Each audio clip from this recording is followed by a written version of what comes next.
harus punya motivasi untuk hidup sehat apa. Kalau saya, motivasi yang membuat saya akhirnya mau hidup sehat adalah saya mau ketika saya tua nanti saya hidup sehatnya panjang umur dan berkualitas. Tidak mau panjang umur saja, tapi jompo. Merepotkan anak cucu. Iya. Jadi saya mau saya panjang umur tapi berkualitas, tidak merepotkan anak cucu.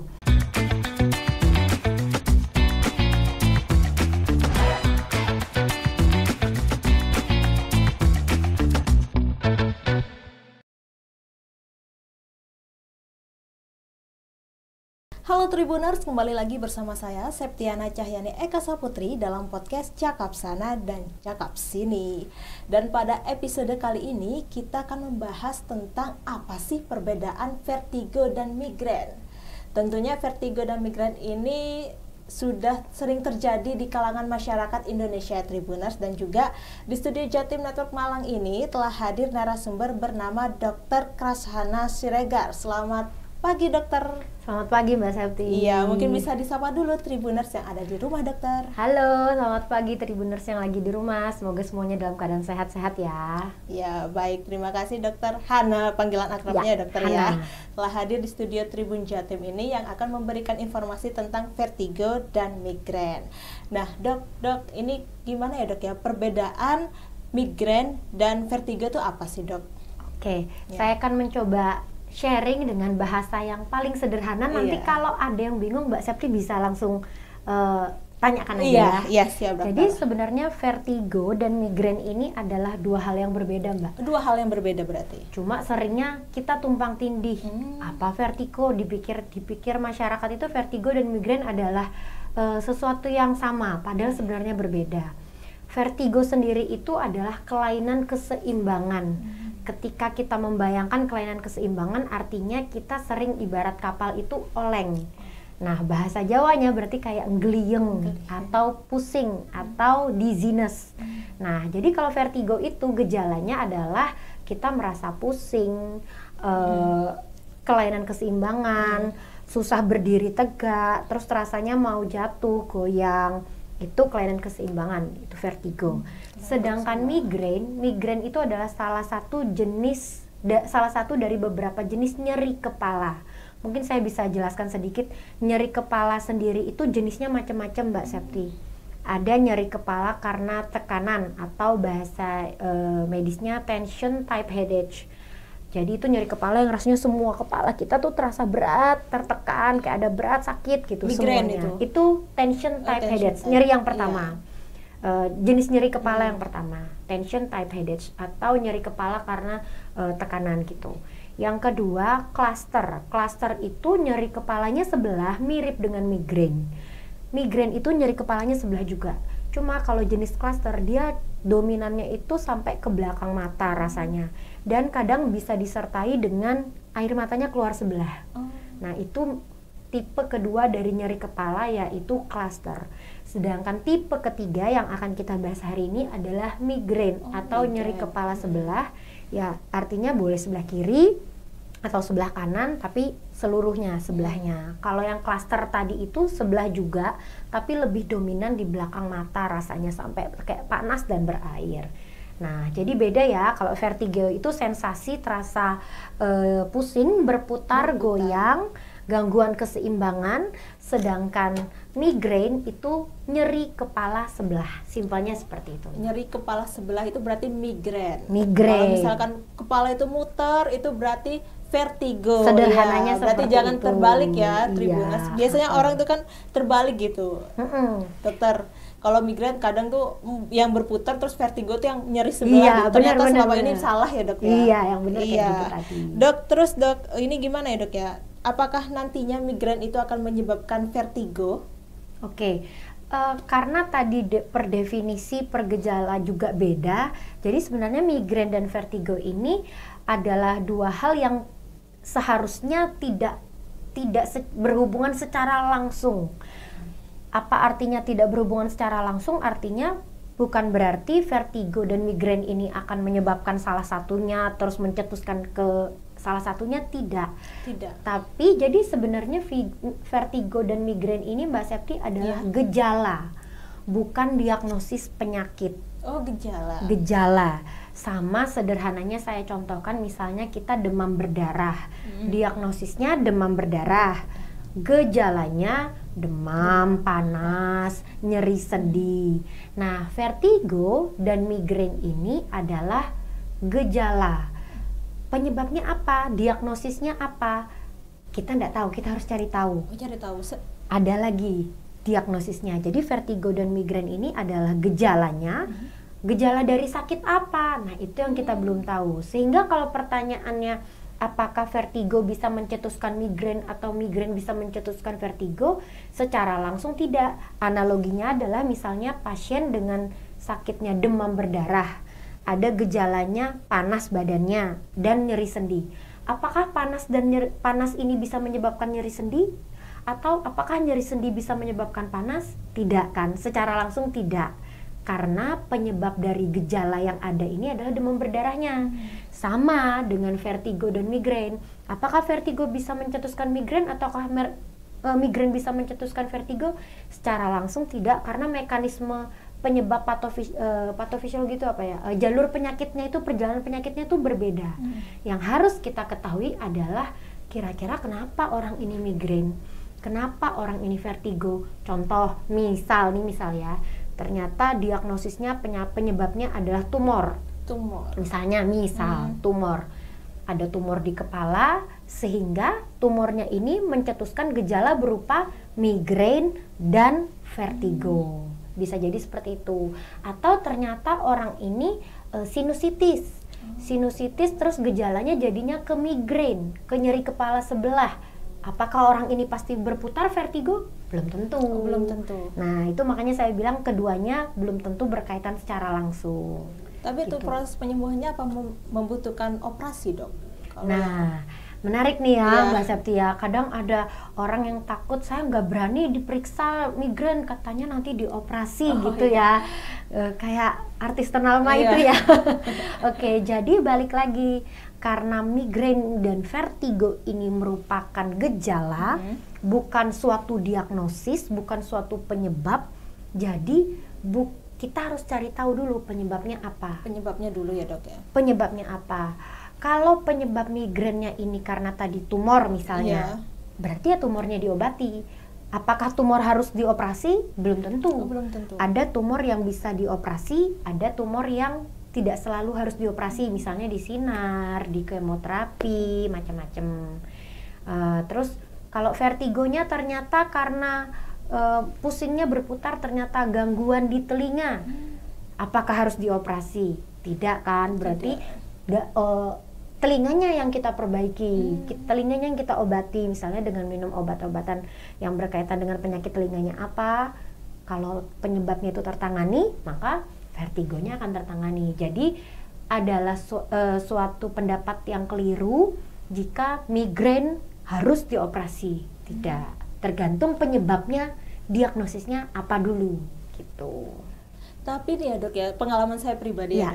Saya ini kalau misalkan membersihkan telinga pakai cotton bud, nah setelah itu kepala tuh langsung nyut. Nah, itu termasuk migrain atau gimana, Dok? Sebelah. Enggak, saya nanya. Iya, sebelah. Iya. Jadi mungkin agak sedikit melenceng, tapi izinkan saya sekaligus mengoreksi bahwa sebenarnya membersihkan telinga itu tidak boleh pakai cotton bud.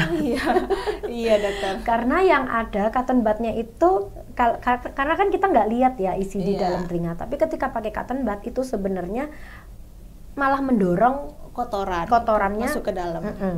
Itu satu. Yang kedua, ketika kita membersihkan sendiri tanpa supervisi, tanpa diawasi oleh tenaga yang ahli, resikonya adalah trauma. Trauma itu artinya adanya luka di liang telinganya, itu lebih berbahaya lagi. Atau bahkan luka di gendang telinganya, itu berbahaya. Nah, tekanan-tekanan yang diberikan waktu kapan hari Mbak Septi membersihkan itu kan terjadi penekanan atau trauma di lubang telinga. Itu bisa menginduksi munculnya gangguan, entah itu migrain, entah itu vertigo. Seperti itu ya, Dok ya. Karena memang sebenarnya membersihkan telinga itu sebaiknya tidak dilakukan oleh kita sendiri. THT ya, Dok, harus ya? di THT seperti itu. Jadi saya yang keliru, yang salah membersihkan telinga, kotoran telinga menggunakan cotton bud. Sebenarnya bahkan telinga itu punya mekanisme sendiri untuk membersihkan dirinya sendiri. Jadi kita tuh sebenarnya tidak perlu ngorek-ngorek telinga sendiri, karena memang sesuatu yang kita anggap kotoran di telinga itu sebenarnya adalah cairan yang diproduksi sebenarnya untuk menjaga telinga kita. Jadi kalau kita korek-korek, dia malah cairan yang memproteksi itu malah hilang, malah itu berbahaya. Nah, itulah rutinnya sama kayak misalnya kita ke dokter gigi, idealnya berarti misalnya setiap 6 bulan sekali. Nah, telinga juga membersihkan telinga juga seperti itu. Tidak dilakukan di rumah sendiri, tapi beberapa bulan sekali kontrol ke dokter THT. Oh, seperti itu ya, Dok. Ya, iya. Dok, ini kan bagaimana awal mula terjadi migrain dan vertigo, Dok? Oke. Jadi saya jelaskan dari migrain dulu. Kalau perjalanan penyakit migrain itu terbagi dua sebenarnya, Mbak Septi. Ada migrain aura, ada migrain yang non aura. Migrain aura itu adalah ketika seorang pasien itu sebelum mengalami nyeri kepala, dia kayak melihat ada cahaya, kilatan. Biasanya pasien-pasien pengidap migrain sudah mengerti, oh aku kayaknya mau migrain nih, gitu. Dia udah ada sensasi, bisa cahaya, bisa bunyi, tapi dia kayak udah ada ngerasa sesuatu, makanya disebut aura. Dia sudah kayak merasa, oh ini hawa-hawanya aku mau migrain nih. Dia belum nyeri kepalanya, tapi dia sudah bisa merasakannya dengan gejala apa? Kayaknya aku udah mulai ada putih-putih nih, gitu. Nah, itu migrain aura. Ada juga namanya migrain non aura. Jadi dia tidak melihat putih-putih cahaya, dia tidak mendengar bunyi, nggak dengar apa-apa, tapi dia jadi migrain. Ada. Saya sendiri ini salah satu pengidap migrain juga dulunya, Mbak Seti. Ya. Nah, saya ini tapi migrain yang tanpa aura. Jadi saya nggak ada ngelihat cahaya ya putih gitu, nggak ada. Tapi tiba-tiba, tapi saya sudah bisa ngerasa, oh ini kayaknya pelan-pelan ini mau migrain. Mau migrain ya, Dok, ya? Nah, itu dua jenis, itu perjalanan penyakitnya. Kalau ditanya penyebabnya apa? Nah, kalau perjalanan penyakitnya ini kayaknya nggak cukup di momen ini, Mbak Siti, karena itu panjang. Intinya adalah bisa karena kelainan hormon, bisa karena pencetus tertentu seperti stres, kemudian kurang istirahat, gangguan pembuluh darah, makanan-makanan tertentu, yang mana faktor-faktor penyebab ini menuntun ke suatu rangsangan nyeri di otak. Jadi di otak kita itu mekanismenya ini, otak dan pembuluh darah. Jadi tubuh kita ini mekanismenya kompleks. Adanya komponen-komponen senyawa-senyawa tertentu, istilahnya itu apa ya? Ya, rangsangan-rangsangan tertentu yang bisa tercetus di otak yang itu menimbulkan nyeri. Dari situ, itu untuk migrain. Kalau untuk vertigo, nah vertigo sendiri ini terbagi dua. Vertigo sentral dan vertigo perifer. Sentral itu berarti penyebab vertigonya itu dari otak, contoh tumor tadi. Oh, tumor. Atau misalnya stroke. Stroke itu artinya pembuluh darahnya tersumbat. Itu bisa jadi vertigo. Atau yang kedua, gejala adalah pembagiannya tadi ada vertigo sentral dan vertigo perifer. Perifer itu artinya bukan kelainannya di otak, tetapi kelainannya misalnya di telinga. Di mana di telinga ini kita di dalamnya itu ada suatu rongga cairan, cairannya itu yang ngikut ke pergerakan badan kita.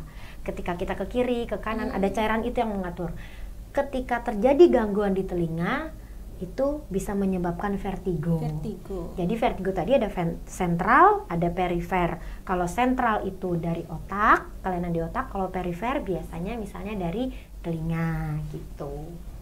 Seperti itu ya, Dok ya. Kalau misalnya stres tadi penyebabnya vertigo atau migrain, Dok? Dua-duanya bisa. Oh, dua-duanya stres bisa. Berarti kita harus mampu mengelola stres dengan baik ya, Dok ya. Apalagi kalau misalkan lagi banyak pikiran, kerjaan gitu, harus bisa mengontrol stres itu sendiri ya, Dok. Iya, betul. Dan Dok, antara vertigo dan migrain ini lebih berbahaya mana sih, Dok? Nah, balik lagi. karena vertigo dan migrain merupakan gejala bukan penyakit, kita nggak bisa bilang mana yang lebih berbahaya. Dari vertigo tadi kan saya terbagi menjadi vertigo sentral dan perifer. Kalau vertigo sentral itu disebabkan kelainan di otak. Ketika dia penyebabnya adalah kelainan di otak, tentunya dia akan lebih berbahaya dari vertigo yang perifer yang kelainannya di telinga. Kalau di telinga misalnya lagi ada infeksi nih, jadinya terjadi gangguan apa segala macam, diobatin kan bisa. Tapi ketika vertigo sentral, tumor, nah itu agak susah kan ya kalau namanya tumor. Nah sehingga balik lagi, kita tidak bisa bilang mana yang lebih berat, vertigo kah, migrain kah, nggak bisa bilang begitu karena keduanya adalah gejala. Kecuali pertanyaannya adalah kita tahu penyebabnya apa, sakitnya apa, diagnosisnya apa. Contoh dia ada 2 vertigo misalnya, vertigonya karena tumor di otak dan vertigonya karena infeksi di telinga. Yang lebih berbahaya tentu vertigo yang karena tumor kan, gitu. Jadi harus tahu dulu diagnosisnya apa. Harus tahu diagnosisnya dulu ya dok ya. Ya. Terus kalau misalkan pengobatan vertigo dan migrain itu membutuhkan waktu berapa lama dok? Balik lagi Mbak Septi, tergantung diagnosisnya apa. Tergantung diagnosisnya dok ya. Sederhananya saya memberi percontohan lagi, balik lagi ya ke demam berdarah. Demam berdarah biasanya kurang lebih waktu rawatnya 5 hari atau enggak seminggu. Tapi kalau demam yang karena flu biasa paling 2-3 hari sembuh. Ya kan Mbak? Nah, sehingga sama-sama demam, tapi beda penyebab. Yang satu karena demam berdarah, yang satu karena bersin-bersin aja. Demam berdarah lebih lama sembuhnya. Yang bersin-bersin 2-3 hari sembuh. Sama, jadi vertigo dan migrain yang mana lebih cepat sembuh? Tergantung. Kalau dia penyebabnya infeksi aja ya paling sebentar. Tapi kalau dia penyebabnya kronis seperti tumor, ya tentu akan lebih lama. Lebih lama lagi proses penyembuhannya. Ya. Kalau obatnya dok untuk migrain dan vertigo ini apa sih? Kalau obat yang bisa dibeli di apotek langsung tanpa resep obat, kalau untuk migrain ya biasa paracetamol. Paracetamol itu udah sangat membantu. Cuma dosisnya mungkin kalau biasanya kan 500 mg yang tablet. Kadang yang baru berefek ketika dosisnya mungkin sekitar 600. Biasanya di toko-toko terdekat, itu di minimarket ada kok yang sudah ada tulisannya disertai dengan kafein. Nah, itu kombinasi dari paracetamol dan kafein itu sangat bermanfaat untuk migrain, untuk mengurangi nyeri kepala karena migrain. Ketika obat-obatan ini sudah rutin dikonsumsi 3 kali sehari, tidak mempan si paracetamol dan kafein ini tadi, maka saran saya adalah harus ke dokter. Ya, supaya kita cari tahu ini migrainnya sepele kah atau lebih serius. Sedangkan kalau vertigo yang bisa dibeli di apotek tanpa resep itu biasanya obat-obat mual muntah. Obat-obat mual muntah, karena salah satu gejala vertigo kan mual muntah. Nah, obat-obat mual muntah yang biasanya untuk perjalanan itu obat mabuk perjalanan ada kan? Obat mabuk perjalanan itu boleh dikonsumsi. Di atasnya itu ada lagi biasanya komposisinya beta-histin, cuma biasanya itu harus dengan resep di apotek. Kalau nggak pakai resep nggak bisa. Jadi mungkin kalau kita mau beli sendiri ya saran saya mungkin obat-obatan yang sifatnya untuk mengurangi mual muntah saja, mabuk perjalanan. Kalau itu tidak mempan berarti kunjungi dokter supaya bisa dapat resepnya. Kunjungi dokter supaya dapat resepnya ya Tribuners. Dan ini dok, kalau misalkan gejala vertigo dan migrain ini apakah ada faktor genetik turun-temurun?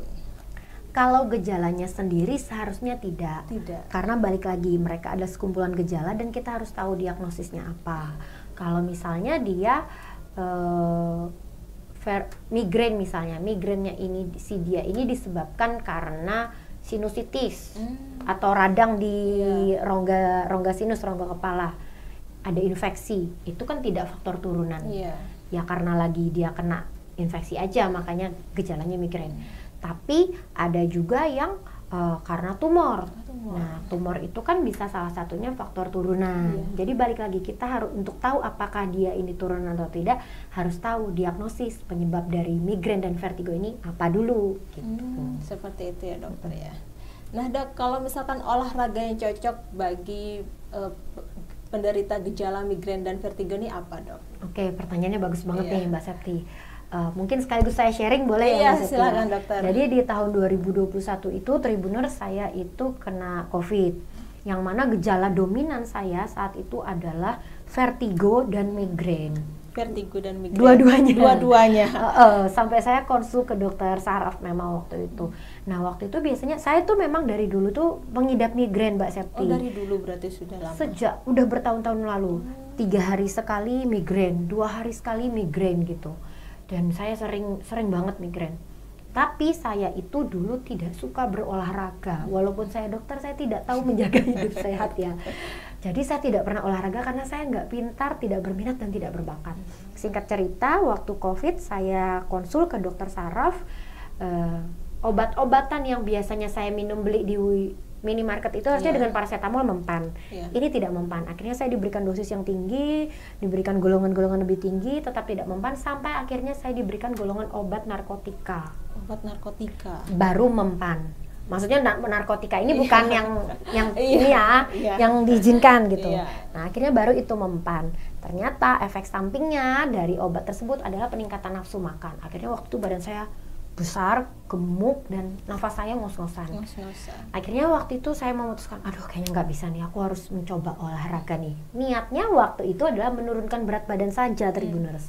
Ternyata singkat cerita saya mengatur pola makan dan olahraga.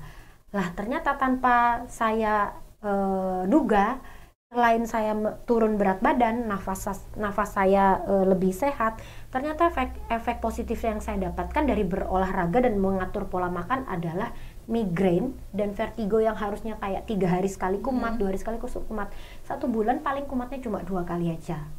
Itu dari faktor fisik, artinya olahraga. Ketika ditanya olahraga apa yang baik, itu kalau untuk migrain olahraga yang kardio.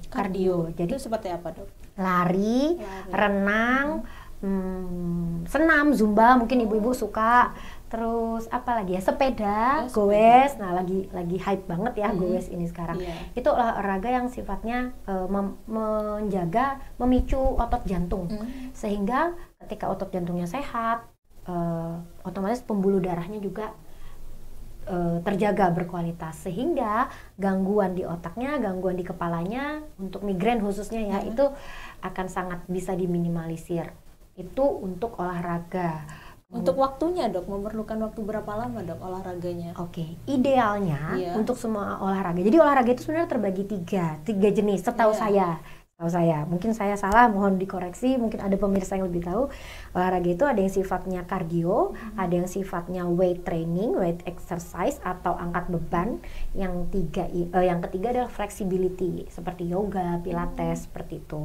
Nah, yang sangat yang berkaitan, saya tidak bisa bilang yang mana yang lebih oke, tidak, karena tujuannya beda-beda. Cuman idealnya dalam 1 minggu kita berolahraga dengan jenis apapun itu 120 menit di hari yang terbagi. Jangan juga olahraganya 120 menit 1 hari. Kalau dibandingkan olahraga 120 menit 1 hari versus 120 menit terbagi menjadi 3-4 hari, akan lebih baik yang terbagi. Terbagi. Iya, baik itu boleh itu weight training, boleh itu flexibility, boleh itu cardio, tapi minimal 120 menit di hari yang terbagi dalam 1 minggu. Itu ngefek. Tapi kalau misalnya cuma ya seminggu cuma sekali, cuma 20 menit, mungkin efeknya akan kurang dibanding yang rutin. Ya. Seperti itu, Mbak. Iya, seperti itu. Terus untuk misalkan mengatur pola makan untuk orang yang terkena gejala vertigo dan migrain ini seperti apa, Dok? Jadi kalau makanan ini khususnya lebih sering ke migrain sih yang sering mencetuskan. Contohnya adalah makanan-makanan yang terlalu manis, kemudian perubahan makanan-makanan yang suhunya terlalu ekstrim. Misalnya kita habis makan bakso panas, jadi ini udara luar dingin, hujan, terus kita makan bakso panas, terus tiba-tiba minum es. Ketika perubahan drastis itu bisa memicu juga. Terus atau makanan-makanan yang MSG-nya terlalu tinggi. micinnya terlalu Micin, tinggi. iya. Enak ya padahal. Iya, emang enak dok, tapi itu berbahaya dok. Iya. Sebenarnya boleh. Saya tidak pernah bilang ke pasien saya nggak boleh makan micin, nggak. Yang penting dikontrol. Dikontrol ya dok. Seberapa tubuh kita mentolerir makanan tersebut. Jangan berlebihan. Jangan berlebihan. Terus habis itu juga makanan yang sebaiknya dikurangi makanan yang terlalu manis. Jadi kalau sebenarnya idealnya dalam satu hari asupan gula tambahan itu 25 gram maksimal per hari. 25 gram per hari. Gula tambahan itu seperti gula pasir, kecap, kemudian madu, ya itu contoh added sugar atau gula tambahan. Nah kalau terlalu manis itu juga bisa memicu. Tapi tidak selalu harus itu penyebabnya ya Mbak ya. Ini kan contoh dokter. aja.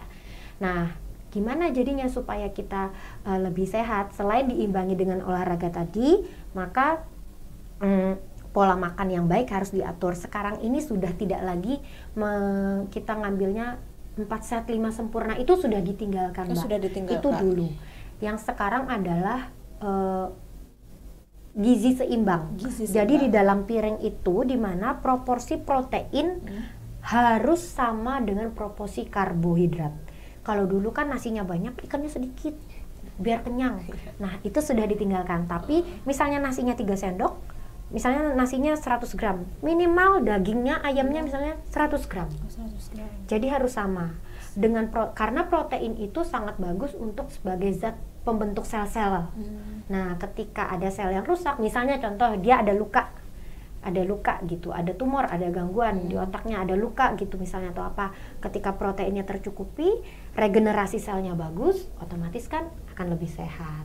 Perbanyak protein, kemudian perbanyak serat, minum air yang cukup, dan istirahat yang cukup juga berpengaruh. Menambahkan nih Mbak Septi ngomong-ngomong juga dengan itu kan secara fisik, secara badan. Iya dokter. Ada juga yang secara psikis. Tadi Mbak Septi sempat nyinggung tentang stres. Iya, stres dokter. Oke nih makanannya sudah dijaga, olahraganya sudah cukup, tapi saya terlalu stres dengan kerjaan misalnya, atau saya terlalu stres dengan masalah keluarga misalnya, itu tetap bisa mencetuskan. Karena ketika stres itu ada sejumlah hormon-hormon yang hormon-hormon itu juga berpengaruh terhadap rasa nyeri. Seperti itu. Makanya kita harus bisa mengelola stres dengan baik. Ketika saya waktu kena COVID dulu itu, selain saya olahraganya tidak terjaga, makan tidak terjaga, tidur lagi, saya sangat stres dengan masalah waktu itu COVID. Siapa sih yang nggak stres ya Mbak ya? Apalagi waktu itu di rumah sakit kita tidak bisa menangani pasien ini, percuma pengetahuannya ada tapi sumber dayanya nggak ada waktu itu. Saya sangat tertekan ngelihat pasien yang mohon maaf meninggal di depan mata saya. Itu sangat traumatis buat saya, dan ketika saya pulang kerja saya kepikiran. Itu sangat berpengaruh, dan bahkan boleh dibilang waktu itu saya jadi mohon maaf sebelumnya saya tidak sempat ibadah karena saya mikirnya tidur aja. Ternyata itu malah berpengaruh. Saya makin stres, tidurnya cuma menghilangkan sesaat aja tapi habis itu berpengaruh, stresnya tetap ada. Akhirnya di situ saya imbangi. Jadi ketika saya mencoba hidup sehat dengan pola olahraga dan makan yang sehat, saya mulai rajin berdoa lagi, mulai menyehatkan psikis lagi, mengelola stres dengan baik, dengan lebih banyak bersyukur.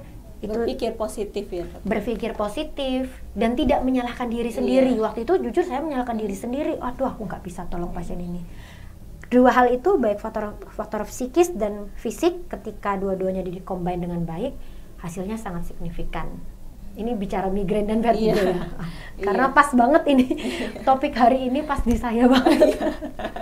Dokter mengalaminya ya. Mengalami sendiri. Ya dok, kalau misalkan vertigo dan migrain ini apakah ada terapinya sih dok? Oke, menarik. Terapi selain obat maksudnya Mbak Septi ya. Kalau obat kan tadi kita sudah sampaikan. Sudah dijelaskan. Kalau migrain tadi sudah disinggung, olahraga, kemudian makanan.